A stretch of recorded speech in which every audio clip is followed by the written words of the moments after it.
Hello दोस्तों, तो कैसे आप सब। उम्मीद करता हूँ अच्छे होंगे। तो आज हम बात करने वाले थोर लव एंड थंडर मूवी में दिखने वाले गॉड द गॉड बुचर के बारे में। तो अगर आप गॉड द गॉड बुचर को अभी तक नहीं जानते तो आज इस वीडियो को देखने के बाद आप गॉड द गॉड बुचर को जरूर जान जाओगे। तो आज हम बात करने वाले हैं गोर की ओरिजिन स्टोरी के बारे में। तो गोर की कहानी शुरू होती है एक प्लेनेट से, जो लगभग आज से 3000 साल पहले की कहानी है, जहाँ पे भूखमरी भूकंप बाढ़ से प्लेनेट बर्बाद हो चुका है। इस प्लेनेट पे केवल एक ही कबीला जिंदा बचा हुआ है, जो जिंदा रहने के लिए इधर उधर भटक रहा है। इस प्लेनेट पे जंगली जानवर भी मौजूद है। इस कबीले के लोग बहुत ज्यादा धार्मिक है और इस हालत में भी वे अपने भगवान की पूजा कर रहे हैं। तो अब आता है हमारी कहानी का हीरो, या आप विलन भी कह सकते हो, गोर। गोर जो इस कबीले का हिस्सा है। गोर के बचपन में ही उसके माता पिता को जंगली जानवरों ने उसके सामने ही मार दिया, और जब वो बड़ा हुआ और उसकी शादी हुई तो उसकी पत्नी भी एक भूकंप में मारी गई। लेकिन बाद में गोर के बच्चे भूखमरी के कारण उसकी गोद में ही मर गए, और अब गोर के पास कुछ नहीं बचा जिसे वो अपना कह सके। गोर को अपने गोड पे बहुत ज्यादा गुस्सा आ रहा था। गोर ने ये बात अपने कबीले वालों से कही कि गोड उनकी मदद के लिए नहीं आएगा, तो कबीले वाले गोर से बहुत ज्यादा नाराज हो गए और कबीले से बाहर भेज दिया। गोर इधर उधर अकेले ही भटकने लगा। अब गोर के पास कोई रास्ता नहीं था मरने के अलावा। जब गोर मरने ही वाला था तब आसमान में गोर को दो घोड़स लड़ते हुए दिखे। उनमें से एक गोर ने गोल्ड कलर का सूट पहना था, दूसरे गोर ने ब्लैक कलर का सूट पहना था। यह गोर नल था, जो डार्क वर्ल्ड का गोड था। अगर देखा जाए तो नल भी एक तरीके से विलेन ही है। नल अपनी परछाई से हथियार बना सकता था। उस हथियार का नाम नेक्रोस होता है, एक बहुत ज्यादा पावरफुल हथियार। नल ने हजारों गोड्स को अपने इस हथियार से मार डाला, और ऐसे ही एक दिन उसका सामना army of the gold arm से हुआ। लेकिन आखिरी बचे गोड ने उसे अपने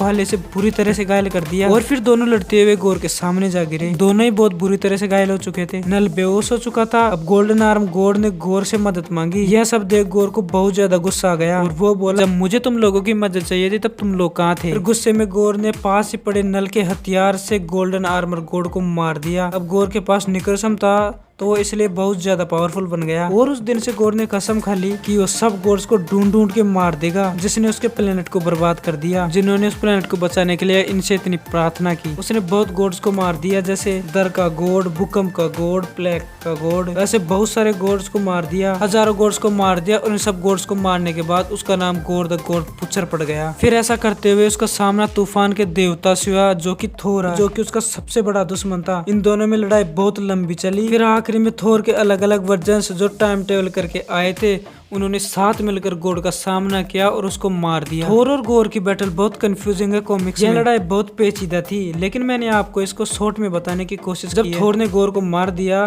तब थोर सोच रहा था कि गोर जो कर रहा था वो एक तरीके से सही है। इनमें सबसे ज्यादा हाथ तो गोड्स का था, जो उनकी प्लेनेट की मदद नहीं कर रहे। तो ये थी गॉड द गॉड बुचर की ओरिजिनल स्टोरी। अब हमें आगे आने वाली मूवी में ही पता चलेगा कि मार्वल वाले इसमें गोर की कौन सी स्टोरी दिखाते हैं। लेकिन ट्रेलर में तो हमें गॉड द गॉड बुचर के दर्शन हो ही जाएंगे। इस मूवी में गॉड द गॉड बुचर का रोल क्रिश्चियन बेल प्ले कर रहे हैं। उन्होंने बैटमैन डार्क नाइट में बैटमैन का रोल निभाया था। लेकिन यह जरूर कंफर्म है कि हमें इस मूवी में कुछ तो अलग देखने को मिलेगा, और बहुत ज्यादा हाई लेवल पे देखने को मिलेगा। और टाइका वाइटिटी ने पहले ही बोल दिया है कि यह मूवी पहले से बहुत ज्यादा खतरनाक होने वाली है। तो आशा करता हूँ आपको गॉड द गॉड बुचर की स्टोरी समझ में आ गई होगी, और आपको पता चल गया होगा कि गोर कैसे गॉड द गॉड बुचर बना। बस आज के लिए इतना ही।